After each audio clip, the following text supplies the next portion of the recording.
Isang mapagpalang araw sa lahat mga hunters. Ito na naman si Stone Hunters TV. Mayroon na ipakita sa inyo mga hunters na kakaibang bato. Ito ay bago ko lang nakuha kaninang umaga, araw ng linggo. At ito ay pangalawa na ganitong klaseng bato sa akin. Kasi dati may nakuha na akong ganitong klase. Ito ay tinatawag na blueless agate, or sabi nila kung makatsamba, ito ay pagka blue sapphire, isa sa mga rarest gemstone.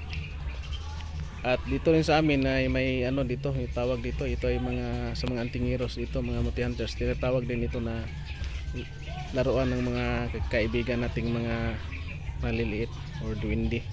Ito yung kanilang laruan.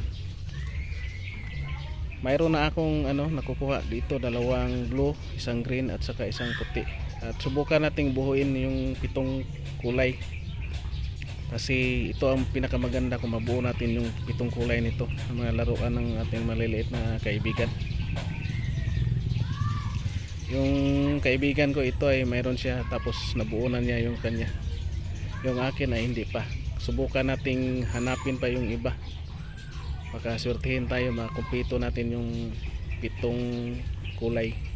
Nagsimbolo yan ng bahagari or rainbow.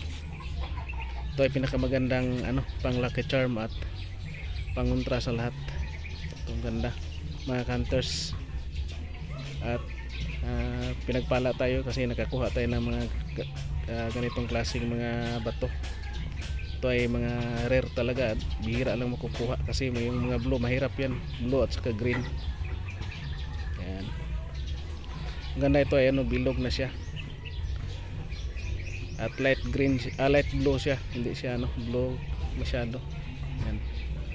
Isa sa mga rare na yung mga bato ng ating mga maliliit na kaibigan. Ito ay kanilang mga laruan. At sana ay natin mabuo mga hunters. Kulang na lang yung 4, mayroon baka makakuha tayo ng 4 pa na kulay at ipapakita ako sa inyo. Yan, at tinatawag tong blueless agate. So mayroon pang ibang pangalan nito sa mga, kasi nabibilihan ito sa gemstone na klaseng bato, mga ganitong klaseng bato, gemstone. Yan, blueless agate o tinatawag ditong blue sapphire.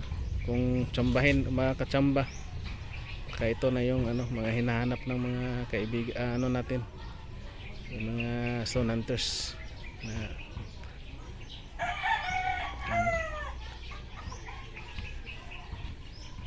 blue. Pero hindi siya makinis, hindi siya tulad ng huli na makinis. Ito ay hindi makinis. Yan yan, hindi siya makinis. At nakuha ko to sa bundok talaga. Yan, nagtaka ako doon sa bundok, bakit mayroong ganitong klaseng mga bato. Napaka na bundok, malaking na talaga, yung sa gitna ng bundok. At maraming salamat sa mga aking subscribers na patuloy nakasubaybay sa aking munting channel, at yung aking mga subscribers, big shout out sa inyong lahat. Isang mapagpalang araw sa ating lahat. Big shout out na lang dyan sa aking mga kaibigan dyan sa part sa Luzon, kay Sir Walter, shout out. Ma'am Clarita and Jimmy, shout out. Kay Sir Fernan, shout out.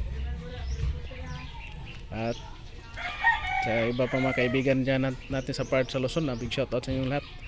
At sa mga kaibigan nating multi-hunters, kay Tabs Ritz multi-hunter, shout out. Kay Musang multi-hunter, shout out. Kay Nato Ibo, shout out.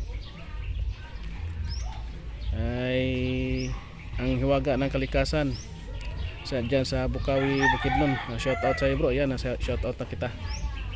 Isa ding magaling na multi-hunters yan, Antingiros. Yan sa Bukidnon. Yung mini-mention ko ng mga pangalan, mga ano yan, mga magagaling na mga mutya hunters. May mga kakaiba din silang mga gamit, mga mutya. At dito na naman sa atin sa ano, yung mga local vloggers atin, yung nagsisimula pa lang, shout out kay Papi Vlog, kay Dongski Vlog, kay Titanos Vlog, shout out sa inyong tatlo dyan. Sana'y patuloy tayong ano, gumagawa ng ano, basta yung ginagawa natin yung wala lang tayong masasagasaan na tao. At sana'y gabayan tayo palagi ng Panginoong Diyos at ilayo sa mga hindi maganda pangyayari. At maraming salamat. Ang God bless sa ating lahat.